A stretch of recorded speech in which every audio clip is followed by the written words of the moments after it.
Details ನೊಂದಿಗೆ ಖುದ್ದು ನಮ್ಮ ಪ್ರತಿನಿಧಿ ವೀರೇಶ್ ನೇರ ಸಂಪರ್ಕದಲ್ಲಿದ್ದಾರೆ. ವೀರೇಶ್, ಈಗಷ್ಟೇ ನಿಮ್ಮ ಪ್ರತ್ಯಕ್ಷ ವರದಿ ಗಮನಿಸ್ತಾ ಇದ್ವಿ. ಕೇಂದ್ರ ಕಚೇರಿ ಖಾಲಿ ಪ್ರತಿಭಟನೆಯಲ್ಲಿ ನಿರತರಾಗಿದ್ದಾರೆ ಬಿಬಿಎಂಪಿಯ ಸಿಬ್ಬಂದಿ. ಪ್ರಮುಖವಾಗಿ ಬೇಡಿಕೆಗಳು ಏನೇನು, ಹಾಗೆ ಸರ್ಕಾರ ಇದನ್ನ ಸ್ಪಂದಿಸಲಿಕ್ಕೆ ಪ್ರಾಕ್ಟಿಕಲಿ ಎಷ್ಟರ ಮಟ್ಟಿಗೆ ಸಾಧ್ಯತೆಗಳಿದೆ?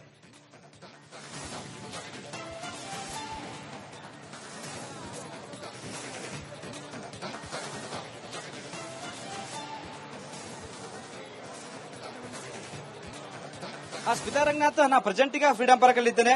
ದೃಶ್ಯಗಳ ನೋಡ್ತಿರಬಹುದು, ಒಂದ್ ಕಡೆ ಬಿಬಿಎಂಪಿ ಕಚೇರಿ ಖಾಲಿ. ಬೆಂಗಳೂರು ಸೇರಿದಂತೆ ಇತರ 10 ಮಹಾನಗರ ಪಾಲಿಕೆಯಲ್ಲಿ ಯಾರೆಲ್ಲ ಸಿಬ್ಬಂದಿಗಳು ಕಚೇರಿಲಿಲ್ಲ, ಇಲ್ಲಿ ಎಲ್ಲ ಭಾಗಿಯಾಗಿದ್ದಾರೆ, ಪ್ರತಿಭಟನೆಯಲ್ಲಿ ಭಾಗಿಯಾಗಿದ್ದಾರೆ. ಸರ್ಕಾರಕ್ಕೆ ಹಲವು ಬಾರಿ ಮನವಿ ಕೊಟ್ಟರು, ಸ್ಪಂದನೆ ಸಿಕ್ಕಿಲ್ಲ. ಹೀಗಾಗಿ ಒಂದ್ ಕಡೆ ಪ್ರತಿಭಟನೆ ಮಾಡಲು ಮುಂದಾಗಿದ್ದಾರೆ. ಸರ್ಕಾರ ಇಂದು ಸಹ ಇನ್ನೂ ನಮ್ಮ ಮನವಿಗೆ ಸ್ಪಂದನೆ ಸಿಕ್ಕಿಲ್ಲ ಅಂದ್ರೆ ಹೋರಾಟಕ್ಕೆ ಇನ್ನೂ ಕಂಟಿನ್ಯೂ ಆಗುತ್ತೆ ಅಂತ ಒಂದ್ ಕಡೆ ಇಲ್ಲಿನ ನೌಕರರು ಹೇಳ್ತಾ ಇದ್ದಾರೆ. ಒಂದ್ ಕಡೆ ಆರೋಗ್ಯ ವಿಮೆ ಸಹ ನೀಡುತ್ತಿಲ್ಲ, 7ನೇ ವೇತನ ಆಯೋಗ ಸೌಲಭ್ಯವನ್ನು ವಿಸ್ತರಣೆ ಮಾಡಿಲ್ಲ, ಮತ್ತೊಂದ್ ಕಡೆ ಸಿಬ್ಬಂದಿಗಳೇ ಇಲ್ಲ. ಯಾಕಂದ್ರೆ ಗ್ರೇಟರ್ ಬೆಂಗಳೂರು ಮಾಡಿದ್ದಾರೆ, ಸಾಕಷ್ಟು ಸಿಬ್ಬಂದಿಗಳಿಲ್ಲ. ಓನ್ಲಿ 3,000 ಸಿಬ್ಬಂದಿಗಳು ಮಾತ್ರ ಬಿಬಿಎಂಪಿಯ ಕಚೇರಿ ಅಂದ್ರೆ 225 ವಾರ್ಡ್ಗಳಲ್ಲಿ ಕೆಲಸ ಮಾಡ್ತಿದ್ದಾರೆ. ಇನ್ನೂ ಸಿಬ್ಬಂದಿಗಳು ಬೇಕು. 6,000ಕ್ಕೆ ಹೆಚ್ಚು ಸಿಬ್ಬಂದಿಗಳ ನೇಮಕಾತಿ ಮಾಡಬೇಕೆಂದ್ರೆ ನಮ್ಮ ಕಡೆ ಡಿಸಿಎಂ ಅವರಿಗೆ ಮನವಿ ಕೊಟ್ಟರು, ಸ್ಪಂದನೆ ಸಿಕ್ಕಿಲ್ಲ. ಹೀಗಾಗಿ ಇವತ್ತು ಹೋರಾಟ ಮಾಡ್ತಿದ್ದಾರೆ. ಒಂದ್ ಕಡೆ ಭಿತ್ತಿಪತ್ರ ಮುಖಾಂತರ ಸರ್ಕಾರಕ್ಕೆ ಎಚ್ಚರಿಕೆ ಕೊಡ್ತಿದ್ದಾರೆ. ಇವತ್ತು ನಮ್ಮ ಬೇಡಿಕೆ ಸ್ಪಂದನೆ ಮಾಡಿಲ್ಲ ಅಂದ್ರೆ ಮುಂದಿನ ದಿನಗಳಲ್ಲಿ ನಾಳೆಯಿಂದ ಸಹ ನಾವು ಕಚೇರಿ ಬಂದ್ ಮಾಡ್ತೀವಿ, ಕಚೇರಿಗೆ ರಜೆ ಹಾಕ್ತೀವಿ, ಹೋರಾಟ ಮಾಡ್ತೀವಿ ಅಂತ ನಮ್ಮ ಕಡೆ ಎಚ್ಚರಿಕೆ ನೀಡ್ತಿದ್ದಾರೆ. ಇಲ್ಲಿ ನೌಕರರು ಇದ್ದಾರೆ, ಮಾತಾಡಿಸ್ತಾನು. ಸರ್, ನಿಮ್ಮ ಪ್ರಮುಖ ಬೇಡಿಕೆಗಳೇನು, ಸರ್ಕಾರ ಯಾಕೆ ಸ್ಪಂದನೆ ಮಾಡ್ತಿಲ್ಲ ಅಂತ? ಸರ್, ನಮ್ಮ ಪ್ರಮುಖ ಬೇಡಿಕೆಗಳು 7ನೇ ವೇತನ ಆಯೋಗದ ಏನು ಜಾರಿ ಕೊಟ್ಟಿದ್ದಾರೆ ಮಹಾನಗರ ಪಾಲಿಕೆ ನೌಕರರಿಗೆ, ಎಸ್ಎಫ್ಸಿ ಅನುದಾನದಿಂದ ಈ ಹಿಂದೆ 100% ವೇತನ ಅನುದಾನವನ್ನು ನಮಗೆ ಕೊಡ್ತಾ ಇದ್ರು. ಈಗ 80% ಮಾತ್ರ ಕೊಡ್ತಾ ಇದ್ದಾರೆ. ಇನ್ನು 20% ನಮ್ಮ ಸ್ವಂತ ಸಂಪನ್ಮೂಲದಿಂದ ಕೊಡಿ ಅಂತೇಳಿ ಆದೇಶ ಆಗಿದೆ. ಅನೇಕ ಮಹಾನಗರ ಪಾಲಿಕೆಗಳಲ್ಲಿ ತೆರಿಗೆ ಸಂಗ್ರಹಣದಲ್ಲಿ ಬರತಕ್ಕಂಥ ಹಣವನ್ನು ಅಭಿವೃದ್ಧಿಗಾಗಿ ಬಳಸ್ತಾ ಇರೋದ್ರಿಂದ ವೇತನಕ್ಕಾಗಿ ನಾವು ಬಹಳ ಪರಿತಪಿಸುವಂತಹ ಸಂದರ್ಭಗಳು ಎದುರಾಗಿದೆ. ಹಾಗಾಗಿ 100% ವೇತನ ಅನುದಾನವನ್ನ ಎಸ್ಎಫ್ಸಿ ಅನುದಾನದಿಂದಲೇ ಸರ್ಕಾರ ಭರಿಸಬೇಕು ಅಂತೇಳಿ ನಾವು 10 ಮಹಾನಗರ ಪಾಲಿಕೆಯಿಂದ ಹಕ್ಕು ಒತ್ತಾಯವನ್ನ ಮಾಡ್ತಾ ಇದ್ದೇವೆ. ಗ್ರೇಟರ್ ಬೆಂಗಳೂರು ಆಯ್ತು, ಇನ್ನೂ ಸಿಬ್ಬಂದಿಗಳ ನೇಮಕ ಆಗಿಲ್ಲ, ಇನ್ನೂ ಸಿಬ್ಬಂದಿಗಳ ನೇಮಕ ಮಾಡಬೇಕು ಅಂತ ಕಡೆ ಡಿಸೆಂಬರ್ ಗೆ ಮನವಿ ಸಹ ಕೊಟ್ಟಿದ್ರಿ, ಇನ್ನೂ ಸ್ಪಂದನೆ ಸಿಕ್ಕಿಲ್ಲ. ಸರ್, ಕಲಬುರಗಿ ಮಹಾನಗರ ಪಾಲಿಕೆ ವತಿಯಿಂದ ನಾನು ಮಾತಾಡೋದು. ಈ ಎಂಟೈರ್ ರಾಜ್ಯದ ಮಹಾನಗರ ಪಾಲಿಕೆಯ ನೌಕರರ ವೃಂದ ಮತ್ತು ನೇಮಕಾತಿ ನಿಯಮ 2011ರಲ್ಲಿ ಆಗಿದ್ದು, ಸರ್ಕಾರದ ಸುತ್ತೋಲೆ ಪ್ರಕಾರ ಪ್ರತಿ 3 ವರ್ಷಕ್ಕೊಮ್ಮೆ ವೃಂದ ಮತ್ತು ನೇಮಕಾತಿ ನಿಯಮದಲ್ಲಿ ಏನಾದರೂ ಇದ್ದರೆ ತಿದ್ದುಪಡಿ ಮಾಡಬೇಕೆಂದು ಸರ್ಕಾರದ ಆದೇಶ ಇದ್ದರೂ ಕೂಡ ಕನಿಷ್ಠ 15 ವರ್ಷದಿಂದ ವೃಂದ ಮತ್ತು ನೇಮಕಾತಿ ನಿಯಮ ಆಗದೇ ಇರುವುದರಿಂದ ಇದರಿಂದ ಮಹಾನಗರ ಪಾಲಿಕೆ ನೌಕರರ ನೇಮಕಾತಿಯೂ ವಂಚಿತವಾಗುತ್ತಿದ್ದಾರೆ, ಪದೋನ್ನತಿಯಲ್ಲಿಯೂ ಕೂಡ ವಂಚಿತರಾಗುತ್ತಿದ್ದಾರೆ. ಯಾವುದೇ ಪದೋನ್ನತಿ ಪಡೆಯದೆ ಸುಮಾರು 10 ವರ್ಷಗಳಿಂದ ಕೆಲಸ ನಿರ್ವಹಿಸಿ ಅದೇ ವಯಸ್ಸಿನಲ್ಲಿ ನಿವೃತ್ತಿರಾಗುವಂತಹ ಸಂಭವ ಮಹಾನಗರ ಪಾಲಿಕೆ ಎದುರಾಗಿದೆ. ಈ ಕಾರಣಕ್ಕಾಗಿ ನಾವೆಲ್ಲ ಇವತ್ತು ವೃಂದ ಮತ್ತು ನೇಮಕಾತಿ ನಿಯಮ ತಿದ್ದುಪಡಿ ಮಾಡಬೇಕು ಅಂತ ನಾವೆಲ್ಲ ಒತ್ತಾಯ ಮಾಡಿದ್ದೇವೆ. ಒಂದು ವೇಳೆ ನಿಮ್ಮ ಮನವಿಗೆ ಸರ್ಕಾರ ಸ್ಪಂದನೆ ಮಾಡಿಲ್ಲ ಅಂದ್ರೆ ನಿಮ್ಮ ಹೋರಾಟ? ಸರ್, ನಮ್ಮ ಹೋರಾಟಕ್ಕೆ ಸ್ಪಂದನೆ ಮಾಡದೇ ಇದ್ದಲ್ಲಿ ಇವತ್ತು ಇಲ್ಲಿ ಧರಣಿ ಸತ್ಯಾಗ್ರಹವನ್ನು ಮುಗಿಸಿ ಪುನಃ ಅವರವರ ಮಹಾನಗರ ಪಾಲಿಕೆಯಲ್ಲಿ ಯಾವುದೇ ಕಾರಣಕ್ಕಾಗಿ ಯಾವುದೇ ಕಾರ್ಯಕಲಾಪಗಳು ನಡೆಯದಂತೆ ನೋಡಿಕೊಳ್ಳಲು ಈಗಾಗಲೇ ರಾಜ್ಯಾಧ್ಯಕ್ಷರು ತೀರ್ಮಾನಿಸಿದ್ದಾರೆ. ಅದರಂತೆ ಉಪಾಧ್ಯಕ್ಷರು ನಿರ್ದೇಶನ ನೀಡಿರುತ್ತಾರೆ. ಅದರ ಪ್ರಕಾರ ಯಾವುದೇ ಮಹಾನಗರ ಪಾಲಿಕೆಯಲ್ಲಿ ಯಾವುದೇ ಕೆಲಸಗಳು ನಮ್ಮ ಬೇಡಿಕೆ ಈಡೇರೋದೇ ಪ್ರಾರಂಭ ಮಾಡುವುದಿಲ್ಲ. ನಾಳೆಯಿಂದ ಸಹ ಕಚೇರಿ ಬಂದಾಗಿರುತ್ತೆ. ಇವತ್ತು ಬೇಡಿಕೆ ಈಡೇರಿಲ್ಲ ಅಂದ್ರೆ ಬೇಡಿಕೆ ಈಡೇರ ನಾಳೆ ಕೂಡ ಬಂದಾಗಿರುತ್ತೆ. ನೋಡ್ತಿರ್ಬೋದು, ಸಾಕಷ್ಟು ನೌಕರರು ಒಂದ್ ಕಡೆ ಆಕ್ರೋಶ ಹೊರಾಗ್ತಿದ್ದಾರೆ. ನಮ್ಮ ಬೇಡಿಕೆ ಪ್ರಮುಖ 3 ಬೇಡಿಕೆ. ಒಂದ್ ಕಡೆ 7ನೇ ವೇತನ ಆಯೋಗ ನೇಮಕಾತಿ, ಮತ್ತೊಂದ್ ಕಡೆ ಆರೋಗ್ಯ ವಿಮೆ. ಈ 3 ಪ್ರಮುಖ ಬೇಡಿಕೆ ಸರ್ಕಾರ ಇವತ್ತು ಈಡೇರಿಸಬೇಕು. ಒಂದು ವೇಳೆ ಭರವಸೆ ಮತ್ತೊಂದ್ ಕಡೆ ಆಗಲ್ಲ ಅಂತಂದ್ರೆ ನಾಳೆಯಿಂದ ಸಹ ನಮ್ಮ ಪ್ರತಿಭಟನೆ ಮುಂದುವರಿಸ್ತೇವೆ, ಕಚೇರಿಗೆ ಹೋಗಲ್ಲ, ಕೆಲಸ ಕಾರ್ಯ ಮಾಡಲ್ಲ ಅಂತ ಒಂದ್ ಕಡೆ ಸರ್ಕಾರಕ್ಕೆ ಎಚ್ಚರಿಕೆ ನೀಡ್ತಿದ್ದಾರೆ. ಸ್ಮಿತಾ, ಇದು ಒಂದ್ ಕಡೆ ಬಿಬಿಎಂಪಿ ನೌಕರರು ಸಿಬ್ಬಂದಿಗಳ ವರ್ಜನ್ ಆಯ್ತು. ಈ ಪ್ರತಿಭಟನೆ ಮುಷ್ಕರದಿಂದ ಬೆಂಗಳೂರಿನ ಜನರ ಮೇಲೆ ಯಾವ ರೀತಿ ಪರಿಣಾಮ ಬೀರುತ್ತೆ, ಇದನ್ನ ವಿವರಿಸೋದಾದ್ರೆ?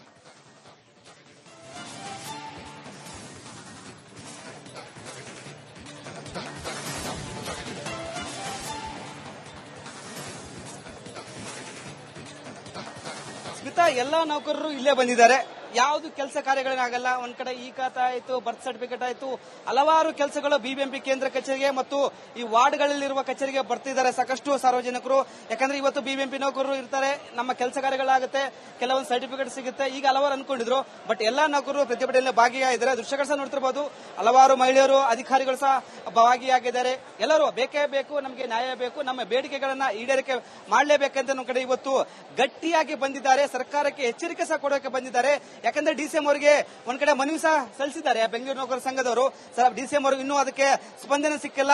10,000 ಬೇಡಿಕೆ, ಯಾಕಂದ್ರೆ 3,000 ಸಿಬ್ಬಂದಿಗಳಿಂದ ಇಡೀ ಬೆಂಗಳೂರನ್ನ ನಡೆಸೋಕ್ಕಾಗಲ್ಲ. ತುಂಬಾ ಒತ್ತಡ ಇದೆ, ವರ್ಕ್ ಪ್ರೆಷರ್ ಜಾಸ್ತಿ ಆಗ್ತಿದೆ, ಹೀಗೆ ತುಂಬಾ ಕಷ್ಟ ಆಗ್ತಿದೆ. ಹೀಗಾಗಿ 6,000 ಸಿಬ್ಬಂದಿಗಳನ್ನು ನೇಮಕ ಮಾಡಬೇಕು, 7ನೇ ವೇತನ ಆಯೋಗವನ್ನ ವಿಸ್ತರಣೆ ಮಾಡಬೇಕು, ಹೀಗೆ 10,000 ಬೇಡಿಕೆಗಳಿದ್ದಾವೆ. ಹೀಗಾಗಿ ಎಲ್ಲವೂ ಕಚೇರಿ ಖಾಲಿ ಇವತ್ತು ಬಿಬಿಎಂಪಿ ಕೇಂದ್ರ ಕಚೇರಿ ಅಂದ್ರೆ ಇನ್ನೂ ಡೋರ್ ಓಪನ್ ಆಗಿಲ್ಲ, ಇನ್ನೂ ಬೀಗ ಹಾಗೆ ಹಾಕಿದ್ದಾರೆ. ಸಾಧ್ಯ ಆದ್ರೆ ಪ್ರತಿಭಟನಾ ನಿರತ ಮಹಿಳೆಯರಿದ್ದಾರೆ, ಅವ್ರನ್ನ ಮಾತನಾಡಿಸೋ ಪ್ರಯತ್ನ ಮಾಡಬಹುದಾ ವೀರೇಶ್? ಮುಂದುವರೆದಿದೆ ಸ್ಮಿತಾ.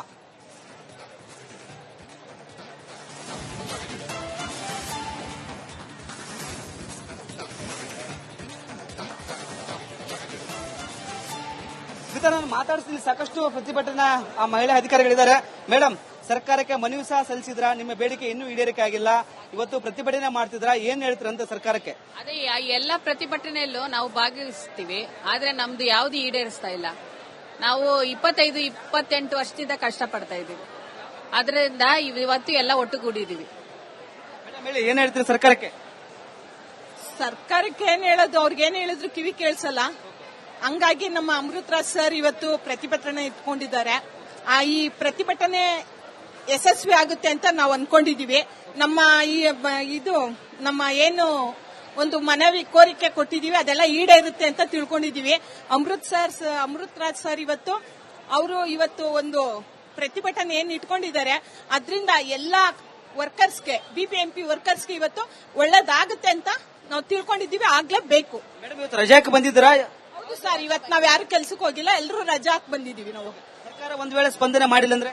ಇಲ್ಲ ಸರ್, ಬಿಡಲ್ಲ. ಯಾವ್ದೇ ಕಾರಣಕ್ಕೂ ಅಮೃತರಾಜ್ ಸರ್ ಬಿಡಲ್ಲ, ಇದನ್ನ ಮಾಡೇ ಮಾಡ್ತಾರೆ. ಅವ್ರ ಪ್ರತಿಭಟನೆ ಮತ್ತೆ ಮುಂದುವರಿಸ್ತಾನೆ ಇರ್ತಾರೆ. ಅವರು ನಮ್ಮ ಬಯಕೆ ಈಡೇರೋವರೆಗೂ ಅವರು ಯಾವ್ದೇ ಕಾರಣಕ್ಕೂ ನಿಲ್ಸಲ್ಲ. ತೆರಿಗೆ ಹಣ ಏನಾದ್ರು ಗ್ಯಾರಂಟಿ ಯೋಜನೆಗೆ ಬಳಸಿದ್ರ ಅಂತ? ಏನೋ ಅದು ನಮಗ್ ಗೊತ್ತಿಲ್ಲ ಸರ್, ಅದ್ ನಮಗ್ ಗೊತ್ತಿಲ್ಲ. ಯಾವ್ದಕ್ ಬಳಸ್ತಾ ಇದ್ದಾರೆ ಅನ್ನೋದು ನಮಗ್ ಗೊತ್ತಿಲ್ಲ. ನೋಡ್ತಿರ್ಬೋದು, ಸಾಕಷ್ಟು ಮಹಿಳಾ ಅಧಿಕಾರಿಗಳು ಸಹ ಆಕ್ರೋಶ ಹೊರಹಾಕ್ತಿದ್ರೆ. ಇವತ್ತು ಸರ್ಕಾರ ಸ್ಪಂದನೆ ಮಾಡಬೇಕು, ನಮ್ಮ ಭರವಸೆ ಈಡೇರಿಸಬೇಕು, ಇಲ್ಲವಾದ್ರೆ ನಾಳೆಯಿಂದ ಮತ್ತೆ ರಜೆ ಆಗ್ತೀವಿ, ಮತ್ತೆ ಹೋರಾಟ ಮಾಡ್ತೀವಿ ಅಂತ ನಮ್ಮ ಕಡೆ ಎಚ್ಚರಿಕೆ ಕೊಡ್ತಿದ್ದಾರೆ. ಸ್ಮಿತಾ, ಧನ್ಯವಾದ ವೀರೇಶ್ ಮಾಹಿತಿಗಾಗಿ. ಡೀಟೇಲ್ಸ್ ನೊಂದಿಗೆ ಖುದ್ದು ನಮ್ಮ ಪ್ರತಿನಿಧಿ ವೀರೇಶ್ ನೇರ ಸಂಪರ್ಕದಲ್ಲಿದ್ದಾರೆ. ವೀರೇಶ್, ಈಗಷ್ಟೇ ನಿಮ್ಮ ಪ್ರತ್ಯಕ್ಷ ವರದಿ ಗಮನಿಸ್ತಾ ಇದ್ವಿ, ಕೇಂದ್ರ ಕಚೇರಿ ಖಾಲಿ ಪ್ರತಿಭಟನೆಯಲ್ಲಿ ನಿರತರಾಗಿದ್ದಾರೆ ಬಿಬಿಎಂಪಿಯ ಸಿಬ್ಬಂದಿ. ಪ್ರಮುಖವಾಗಿ ಬೇಡಿಕೆಗಳು ಏನೇನು, ಹಾಗೆ ಸರ್ಕಾರ ಇದನ್ನ ಸ್ಪಂದಿಸಲಿಕ್ಕೆ ಪ್ರಾಕ್ಟಿಕಲಿ ಎಷ್ಟರ ಮಟ್ಟಿಗೆ ಸಾಧ್ಯತೆಗಳಿದೆ?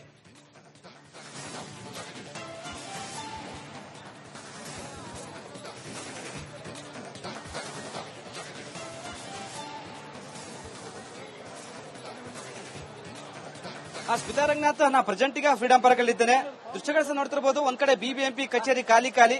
ಬೆಂಗಳೂರು ಸೇರಿದಂತೆ ಇತರ 10 ಮಹಾನಗರ ಪಾಲಿಕೆಯಲ್ಲಿ ಯಾರೆಲ್ಲ ಸಿಬ್ಬಂದಿಗಳು ಕಚೇರಿಲಿಲ್ಲ, ಇಲ್ಲಿ ಎಲ್ಲ ಭಾಗಿಯಾಗಿದ್ದಾರೆ, ಪ್ರತಿಭಟನೆಯಲ್ಲಿ ಭಾಗಿಯಾಗಿದ್ದಾರೆ. ಸರ್ಕಾರಕ್ಕೆ ಹಲವು ಬಾರಿ ಮನವಿ ಕೊಟ್ಟರು, ಸ್ಪಂದನೆ ಸಿಕ್ಕಿಲ್ಲ. ಹೀಗಾಗಿ ಒಂದ್ ಕಡೆ ಪ್ರತಿಭಟನೆ ಮಾಡಲು ಮುಂದಾಗಿದ್ದಾರೆ. ಸರ್ಕಾರ ಇಂದು ಸಹ ಇನ್ನೂ ನಮ್ಮ ಮನವಿಗೆ ಸ್ಪಂದನೆ ಸಿಕ್ಕಿಲ್ಲ ಅಂದ್ರೆ ಹೋರಾಟಕ್ಕೆ ಇನ್ನೂ ಕಂಟಿನ್ಯೂ ಆಗುತ್ತೆ ಅಂತ ಒಂದ್ ಕಡೆ ಇಲ್ಲಿನ ನೌಕರರು ಹೇಳ್ತಾ ಇದ್ದಾರೆ. ಒಂದ್ ಕಡೆ ಆರೋಗ್ಯ ವಿಮೆ ಸಹ ನೀಡುತ್ತಿಲ್ಲ, 7ನೇ ವೇತನ ಆಯೋಗ ಸೌಲಭ್ಯವನ್ನು ವಿಸ್ತರಣೆ ಮಾಡಿಲ್ಲ, ಮತ್ತೊಂದ್ ಕಡೆ ಸಿಬ್ಬಂದಿಗಳೇ ಇಲ್ಲ. ಯಾಕಂದ್ರೆ ಗ್ರೇಟರ್ ಬೆಂಗಳೂರು ಮಾಡಿದ್ದಾರೆ, ಸಾಕಷ್ಟು ಸಿಬ್ಬಂದಿಗಳಿಲ್ಲ. ಓನ್ಲಿ 3,000 ಸಿಬ್ಬಂದಿಗಳು ಮಾತ್ರ ಬಿಬಿಎಂಪಿಯ ಕಚೇರಿ ಅಂದ್ರೆ 225 ವಾರ್ಡ್ಗಳಲ್ಲಿ ಕೆಲಸ ಮಾಡ್ತಿದ್ದಾರೆ. ಇನ್ನೂ ಸಿಬ್ಬಂದಿಗಳು ಬೇಕು, 6,000ಕ್ಕೆ ಹೆಚ್ಚು ಸಿಬ್ಬಂದಿಗಳ ನೇಮಕಾತಿ ಮಾಡಬೇಕೆಂದ್ರೆ ನಮ್ಮ ಕಡೆ ಡಿಸಿಎಂ ಅವರಿಗೆ ಮನವಿ ಕೊಟ್ಟರು, ಸ್ಪಂದನೆ ಸಿಕ್ಕಿಲ್ಲ. ಹೀಗಾಗಿ ಇವತ್ತು ಹೋರಾಟ ಮಾಡ್ತಿದ್ದಾರೆ. ಒಂದ್ ಕಡೆ ಭಿತ್ತಿ ಪತ್ರ ಮುಖಾಂತರ ಸರ್ಕಾರಕ್ಕೆ ಎಚ್ಚರಿಕೆ ಕೊಡ್ತಿದ್ದಾರೆ. ಇವತ್ತು ನಮ್ಮ ಬೇಡಿಕೆ ಸ್ಪಂದನೆ ಮಾಡಿಲ್ಲ ಅಂದ್ರೆ ಮುಂದಿನ ದಿನಗಳಲ್ಲಿ ನಾಳೆಯಿಂದ ಸಹ ನಾವು ಕಚೇರಿ ಬಂದ್ ಮಾಡ್ತೀವಿ, ಕಚೇರಿಗೆ ರಜೆ ಹಾಕ್ತೀವಿ, ಹೋರಾಟ ಮಾಡ್ತೀವಿ ಅಂತ ನಮ್ಮ ಕಡೆ ಎಚ್ಚರಿಕೆ ನೀಡ್ತಿದ್ದಾರೆ. ಇಲ್ಲಿ ನೌಕರರು ಇದ್ರೆ ಮಾತಾಡಿಸ್ತಾನು. ಸರ್, ನಿಮ್ಮ ಪ್ರಮುಖ ಬೇಡಿಕೆಗಳೇನು, ಸರ್ಕಾರ ಯಾಕೆ ಸ್ಪಂದನೆ ಮಾಡ್ತಿಲ್ಲ ಅಂತ?